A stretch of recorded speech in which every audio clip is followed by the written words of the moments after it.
letting us, although we're not having us, or not having us celebrate Mother's Day. Please be with us. Please be with us whenever we need to, and anytime, especially now. Be with everybody that we mentioned today. In Jesus' name, amen. And we'll start today with a hymn from the Brown Hymnal, page 403. And I want to welcome all of you to our time of worship and learning today. Page 403. Teach me thy way, O Lord.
What I put on the sign outside today was educating for eternity, but a different verse.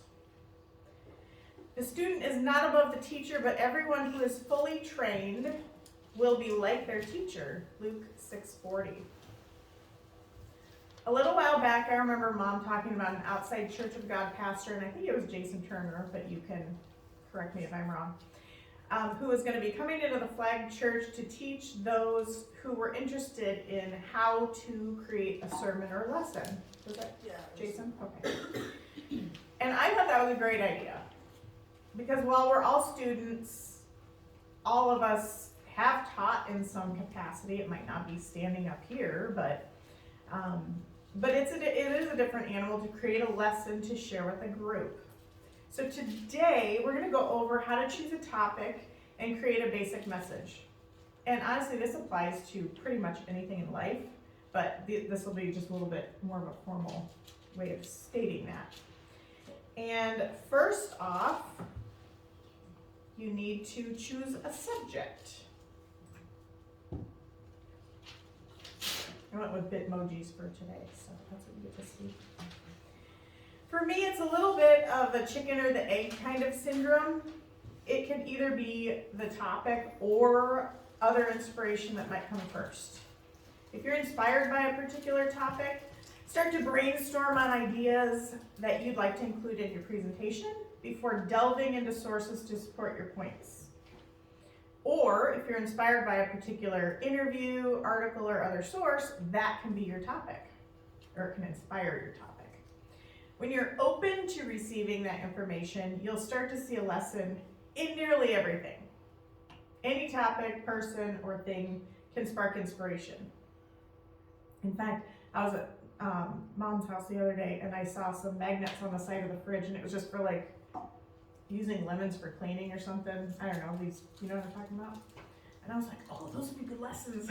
So it's anything you see probably can be applied. Yes, we do base our teaching on the Bible. But if the sources are in agreement with our beliefs, and even if they're not, you can create a rich presentation by combining Bible verses with other sources. And we use wisdom from God to make those decisions. According to Psalm 119, 66 through 68, give me wisdom and knowledge, because I trust in your commands. Before you punished me, I used to go wrong, but now I obey your word. How good you are, how kind. Teach me your commands. There are a multitude of ways you can begin to research your presentation, and these are 6 that I recommend. Interviews, you could do personal or a published interview. Magazines, newspapers, if anybody remembers what a newspaper is.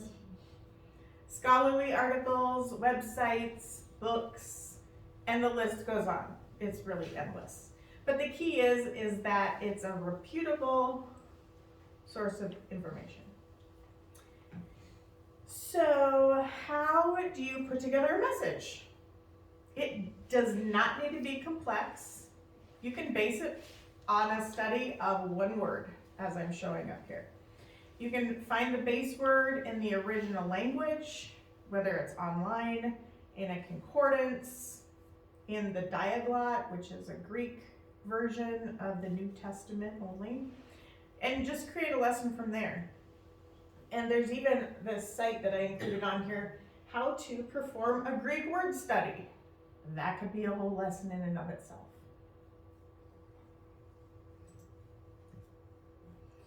What is a topic you're passionate about? Brainstorm a list of topics and go from there. In the next few slides, I've chosen a word or topic that reminds me of each of you, and we're going to go around the group to read each verse you've got. You can let me know later how well you think I know you by the verse that I chose. Verse or verses. So we're going to start actually with Lowell. And while he's pulling that up, it's that 1 Kings 22, 5 and 6, but I just wanted to show on here, this is just a beginning of brainstorming. Archaeology, love, fruit of the Spirit, family of God. It can be anything. So, I'm going to start with Lowell. And do you have your verses to read, Lowell? Right. Yeah. All right. And let them deliver it into the hands of the doers of the work, that have the oversight of the house of the Lord, and let them give it to the doers of the work, which is in the house of the Lord, to repair the breaches of the house, unto carpenters and builders and masons, and to buy timber and hewn stone to repair the house. Woodworking makes me think of Lowell. So I chose that for him. And Nancy, you have the next one, Galatians 6:2. You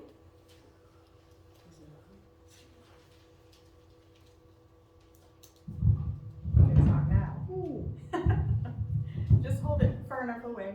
I'll just talk loud.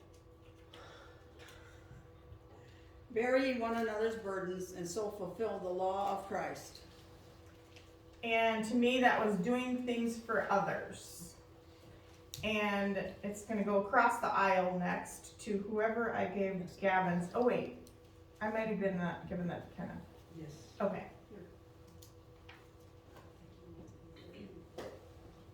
And this is a spoiler alert, because you can see the topics that I put by everybody's name. Push it all the way up. If you don't see yourself on here, you will on one of the next slides. Kenneth, not so close, because it's gonna be super loud that close. Psalm 121, 7 through 8. The Lord shall preserve thee from all evil. He shall preserve thy soul. The Lord shall preserve thy going out and thy coming in from this time forth and even for evermore. I thought that was a great one for travel. And I'm next. I like connecting with others, even though I am a little bit more introverted sometimes. And you might be thinking, yeah, right. But I really am. So I chose John 15, 12 through 15. My command is this: love each other as I have loved you. Greater love has no one than this, to lay down one's life for one's friends. All right, I'm going to play a couple of, I'm going to do Kelsey's next. And I have to share with you, I sent her a verse. Can somebody actually look up Psalm 31:11? I sent her a verse and I said, hey, can you record yourself reading this for me? And she said she got that, and she looked over at Josh and she said, they don't like me. And you'll see why, because she got the chapter wrong. Can somebody read Psalm 31:11? I was a reproach among to mine enemies, but especially among my neighbors, and a fear to my acquaintance, that they did see me without fled from me.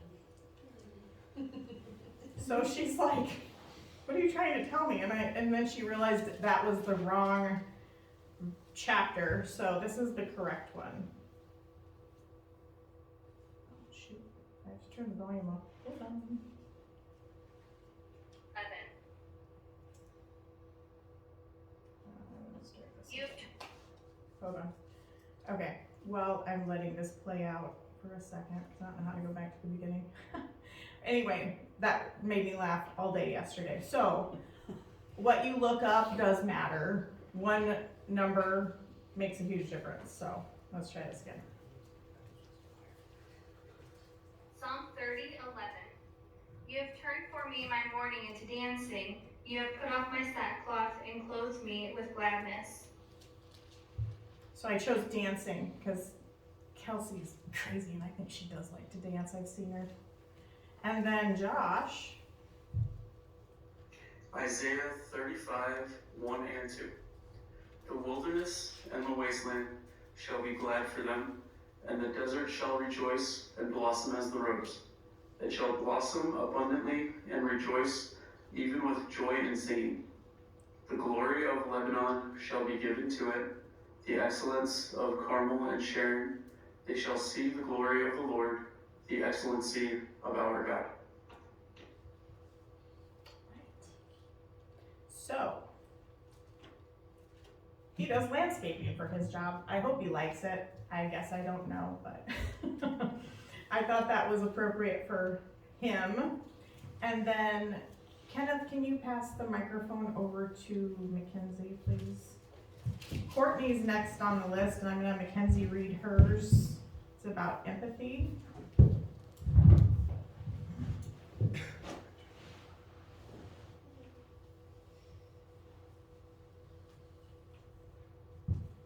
Ephesians 4:32, and be ye kind one to another, tender-hearted, forgiving one another, even as God for Christ's sake hath forgiven you. And while you're holding that, I'll have you read yours. Mackenzie and I, over the last year, walk pretty much every week, and we haven't done it so much this year because it's been cold, but when we can, we walk around this little lake near where I live. And I'll tell you, I didn't know Mackenzie was quite as much of an animal lover as she is. Like she'll wave at the dogs and the ducks, and she just gets really excited. So I thought animals would be really appropriate for her. Job 12:7-10. But ask now the beasts, and they shall teach thee, and the fowls of the air they shall tell thee. Or speak to the earth, and it shall teach thee, and the fishes of the sea shall declare unto thee. Who knoweth not in all these that the hand of the Lord hath wrought this, and in whose hand is the soul of every living thing, and the breath of all mankind. And Sarah, you'll be next. And this goes in accordance with your Mother's Day gift, which I hope you already got. I'm pretty sure you did, but Sarah likes to sit around the fire and relax. So fire is your topic. Hebrews 12:29. For our God is a consuming fire. And wouldn't that be a great lesson to do this about? That could be pretty cool. And then Kenny, I had you that family is very important to you, that you're passionate about. So I'm gonna have you read yours next.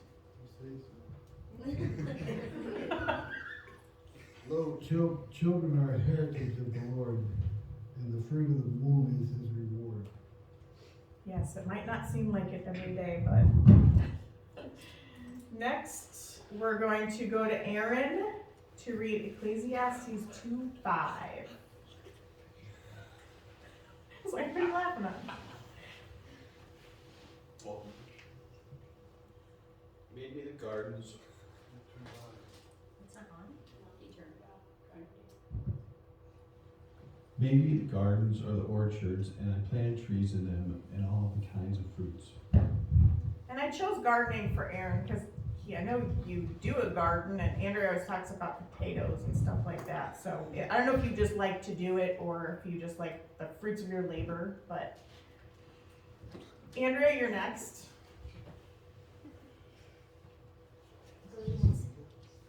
Galatians 6:10. As we have therefore opportunity, let us do good unto all men, especially unto them who are of the household of faith.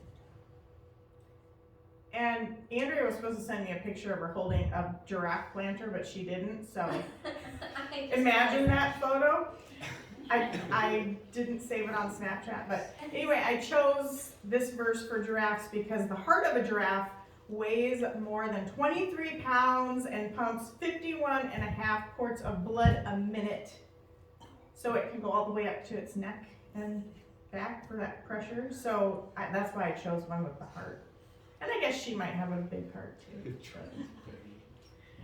Next, Owen, can you read the one for Cain, please? Cain told me he's passionate about Marvel heroes. And I said, isn't that a strong word for, passionate? He's like, not for me. So I tried to choose a verse based on that, and we had a past camp out about heroes, so.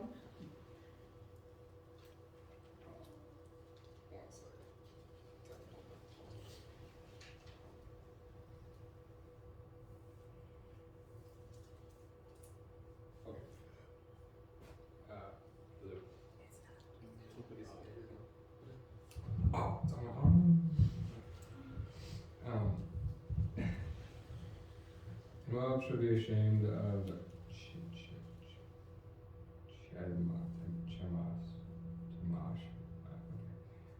and the house of Israel was ashamed of Bethel. They're confessed.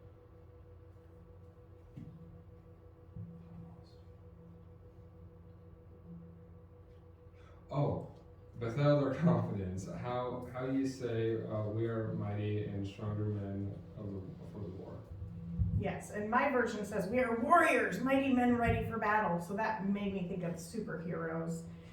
And then Mason, we're gonna do yours next. Living off the land, because he wants to go to the cabin and live off the land. And if anybody wants to donate a giant bag of rice to him, he would really love it, so he can live there. And God said, let there be light in the firmament of the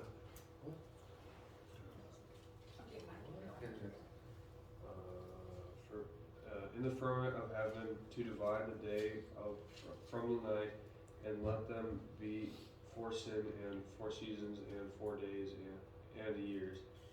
and let them be for the lights in the firmament, for the heaven to give light upon the earth. And it was so.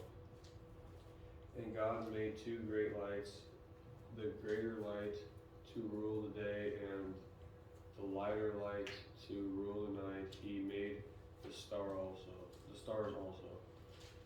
And God set them in the firmament, and for the heaven to give light upon the earth, and the rule over the day and over the night, to divide the light from the darkness. And God saw that it was good.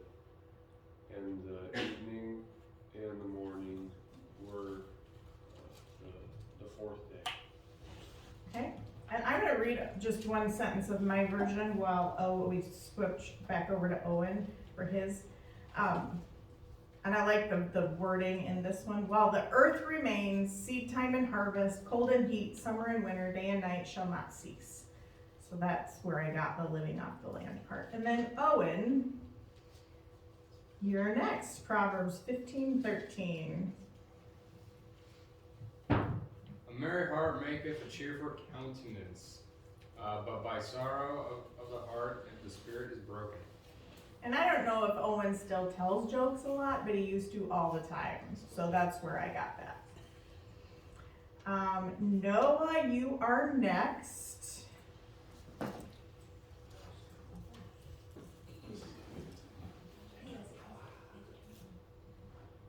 And see what he's holding in the picture. Is that a dog? Matthew 4:19. Come follow me, and I will make you fishers of men. Yes. So we can use words figuratively and literally. And then Andrea, can you read the one for Jordan, please? Genesis 1:20-22. And God said, let the waters bring forth abundantly the moving creature that hath life, and fowl that may fly above the earth in the open firmament of heaven. And God created great whales and every living creature that moveth, which the waters brought forth abundantly after their kind, and every winged fowl after his kind. And God saw that it was good. And God blessed them, saying, be fruitful and multiply, and fill the waters by the sea, and let fowl multiply in the earth. Since the penguins aren't specifically talked about in the Bible, there's my verse about penguins. And then a couple verses for Isaiah. Can you read those as well, please? Yeah.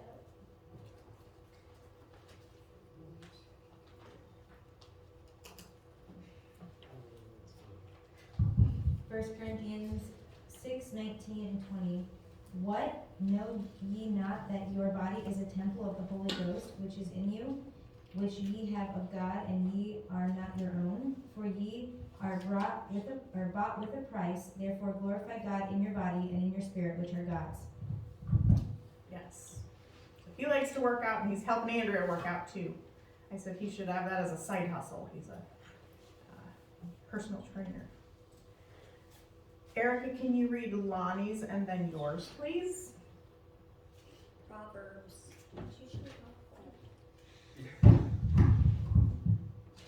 Proverbs 24:27. Prepare thy work without, and make it fit for thyself in the field, and afterwards build thine house. I'm going to read my version of that too, just a little plainer language. Sorry, I'm going to interrupt you for a second. And again, he might not like to work in the fields, but he does it a lot. So, put your outdoor work in order and get your fields ready. After that, build your house. And then Erica, your other verse.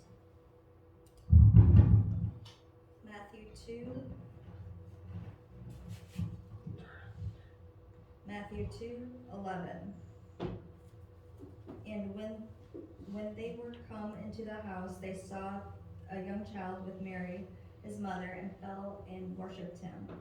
And when they had opened their treasures, they presented him with gifts, gold and frankincense and myrrh. And if you've been at our nativity programs, Erica actually this past year did a little thing on essential oils, and she had some frankincense, and she uses essential oils at home, so that's why I chose that. And we just have a handful more, and Tasha, can you read Jim's and yours as well?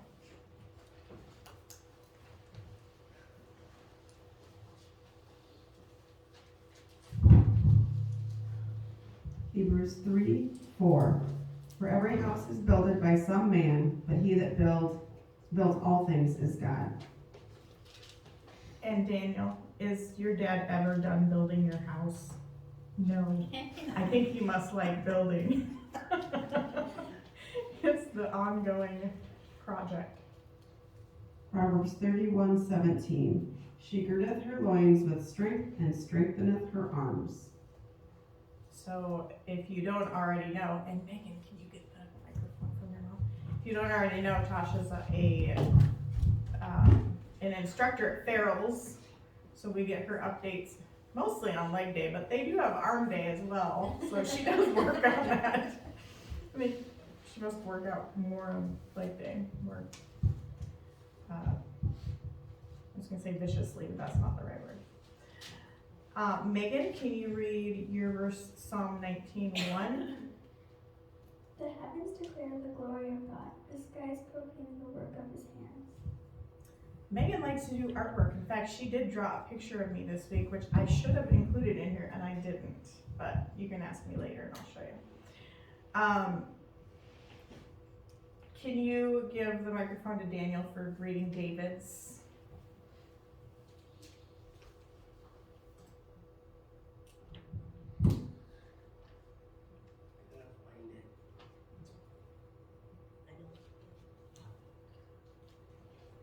Kenneth, if you want, you could read yours in between. I don't know if you have yours. Okay, go ahead.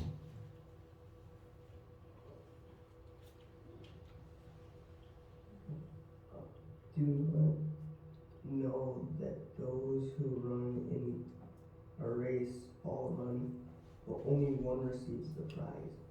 Run in such a way that you may win. Everyone who competes in the games exercise self-control in all things. They do it to receive a perishable wreath, but we an imperishable.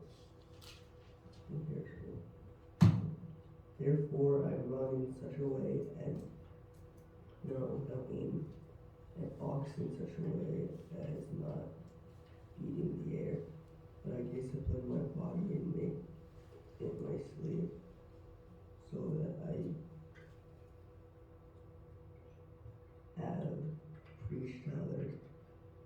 I myself will not be disqualified. All right. Kenneth, I'm not going to make you read 40 verses. I think it's the first one. I'll stop you when you get there. Just start reading that? Yeah. And Saul was consenting unto his death, and at that time there was a great persecution against the church, which was at Jerusalem. And they were all scattered abroad throughout the regions of Judea and Samaria, except the apostles. You can stop there. That was just about maps, and it was talking about regions in that area. And if you don't know, Kenneth does collect maps.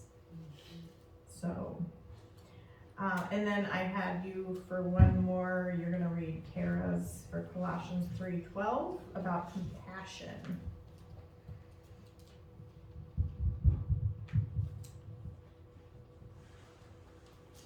Ephesians 4:23.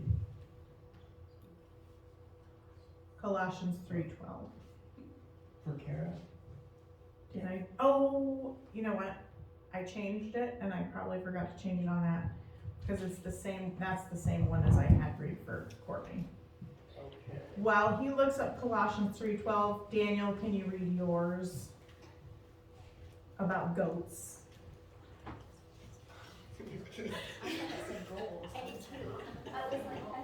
I gave him a screaming goat for Christmas. It was the best thing ever in his life.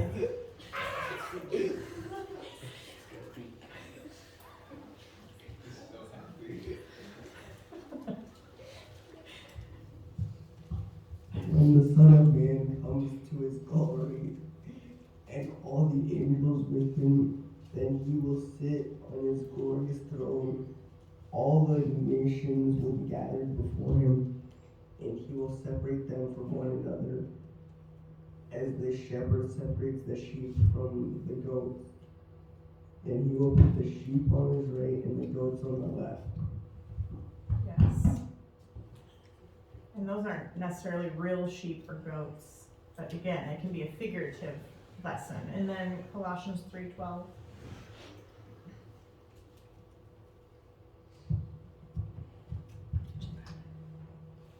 Colossians 3:12.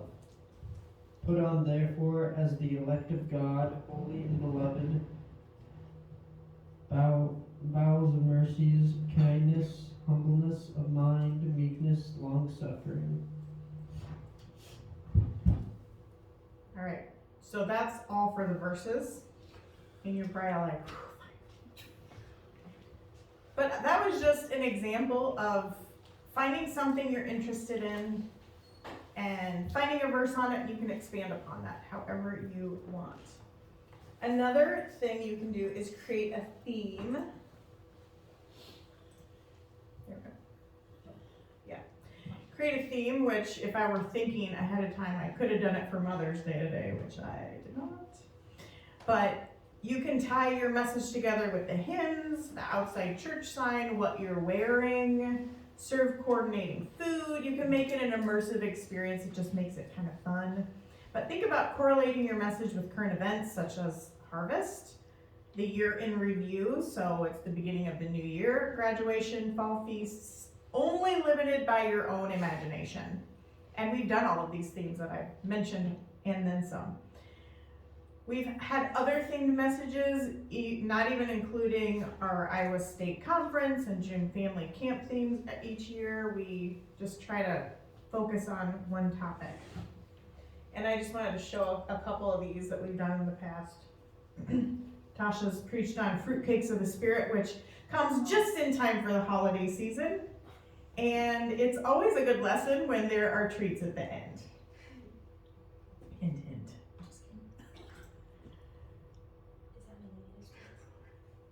I did not bring treats for today.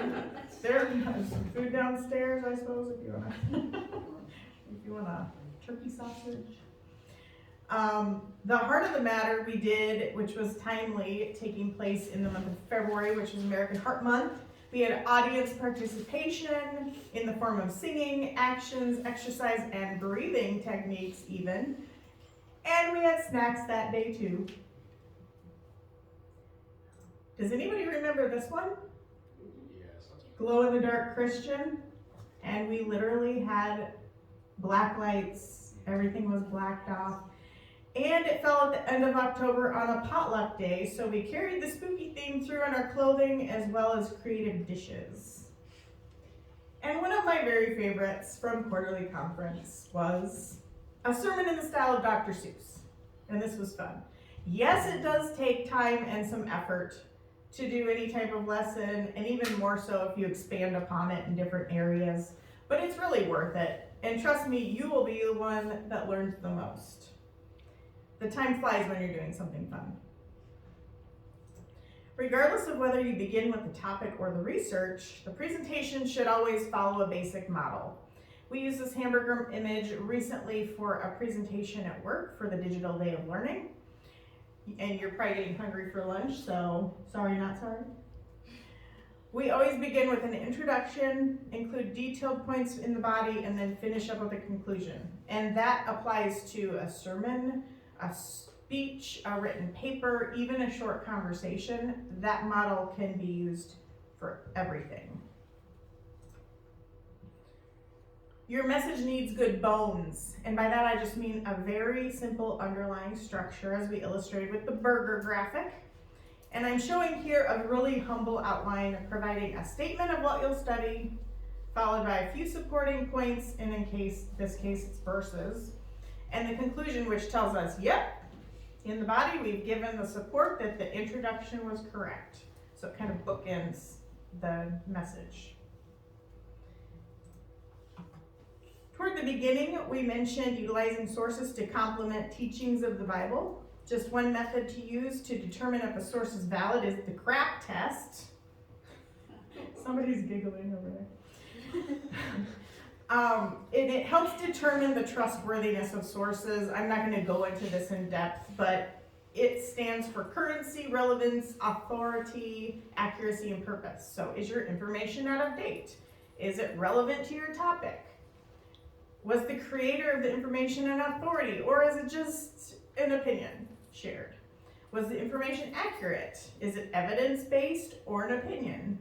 And finally, why does the information exist? Was the purpose clear in the source that you're using? So asking yourself those questions just helps solidify and validate your message.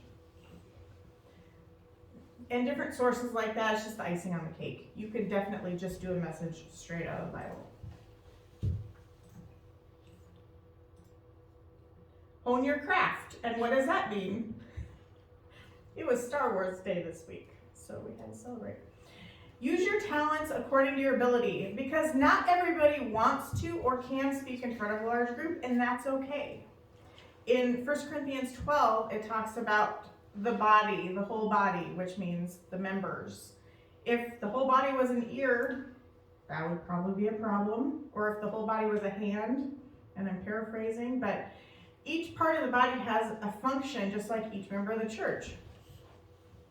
And we do have to sharpen our axe to allow our tools to work well for us, as stated in Ecclesiastes 10:10. In our group, which is small, many of us are teachers. And all of us are teachers in our life in some way or another.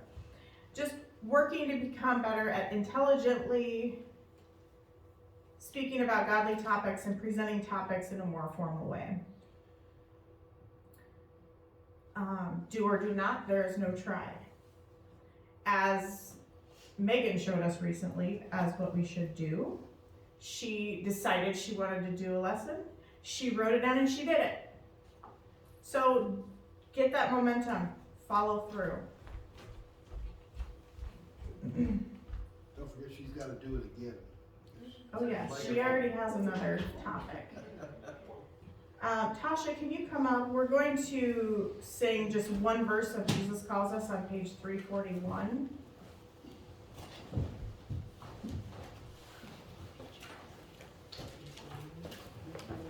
And I might go like 5 minutes over, but I'll try to keep it short.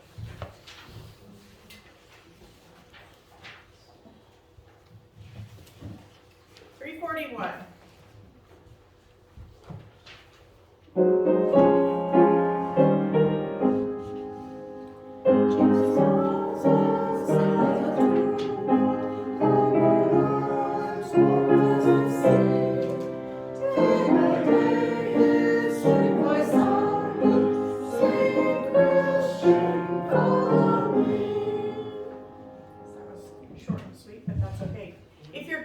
To give a message, listen to that call and follow through.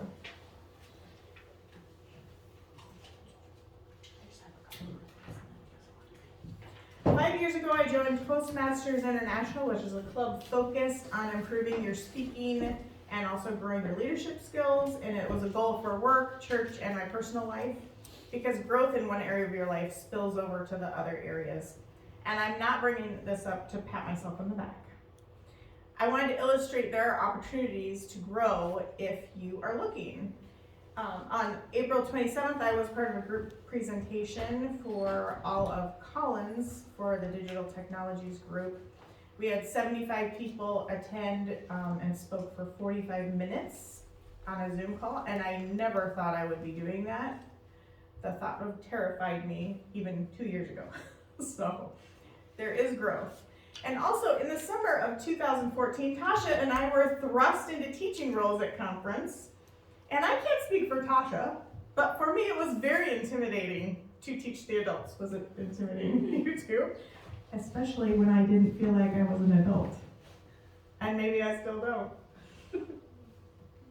And that's okay. But since then, I have had the opportunity to speak for the Church of God Heritage Conference. First in 2016 in Ohio with Mom and Tasha, and Mom was probably regretting her decision in that picture. And then a couple years later, I spoke by myself at the Oregon, Illinois church to talk about the Beltane archives. And it was in front of quite a lot of people. I would guess 100, I'm not sure. But the more you do things, the easier it becomes. And it helps to do it in front of people you know. And I just want to point out, look at all of you who have stood in front of the group and shown yourself as leaders. And I know I'm missing people on this slide and the next, but I just wanted to show that you never know. And I know Andrea, remember the harvest sleepover thing that we did and I had you teach? And I thought she was going to murder me. She had to stand up in front of people, and yet she lived and she did a great job. So sometimes a nudge or even a push helps, but like I said, not everybody will speak, and that's okay. In many ways, we're showing that the student became the teacher. And this verse shows that even if you are teaching the truth, it might not be well received, and that is okay. Matthew 10:24-26. A student is not greater than his teacher. A servant is not above his master. A student shares his teacher's fate. The servant shares his master's. And since I, the master of the household, have been called Satan, how much more will you? But don't be afraid of those who threaten you, for the time is coming when truth will be revealed. Their secret plots will become public information. So even if what you're teaching isn't like mainstream or the trendy thing to speak about, we still speak about the truth. When you choose your topic and decide upon your outline, I have one piece of advice. Know your audience. And I found myself speaking before, and I look at the people I'm speaking to and I'm like, why did I even open my mouth? Because they have no idea what I'm even talking about. And I'm not talking about even church-wise. Sometimes at work, I'm like, shut up, turn that thing off.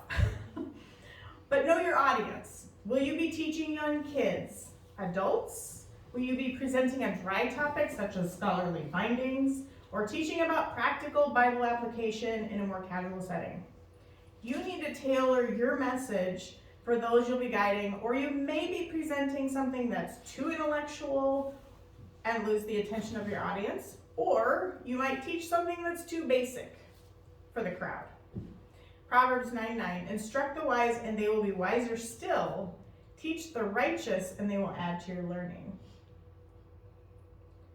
So I hope these tips help you get started on your next presentation.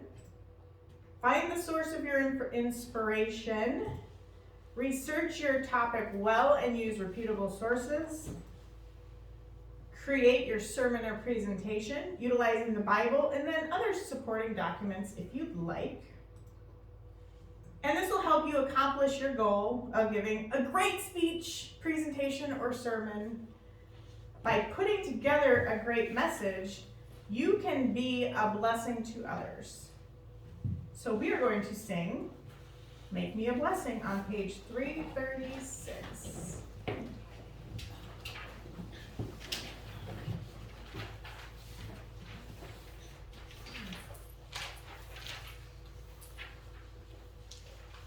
And why don't we just do the first verse of that?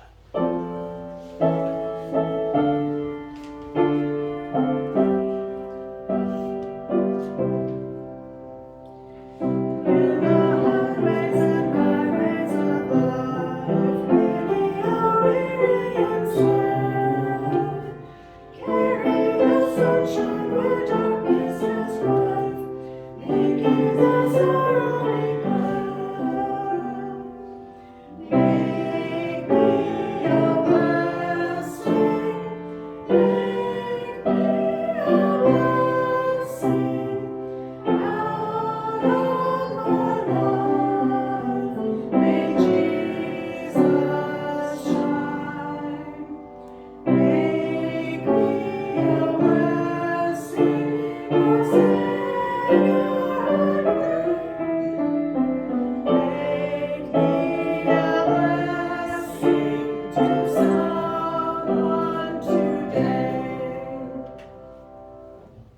can I have you offer prayer, please? Heavenly Father, as we come before you this day, we pray that we might rightly divide your word of truth, that we carry it with us in our hearts. We pray that we might have learned more about how to present and how to understand the word. Father, we thank you for the many blessings you give to each of us. We pray that you would forgive us all for our many sins. And thank you for everything, Father, in Jesus' name. Amen. Thank you, everyone. Enjoy your day and happy Mother's Day.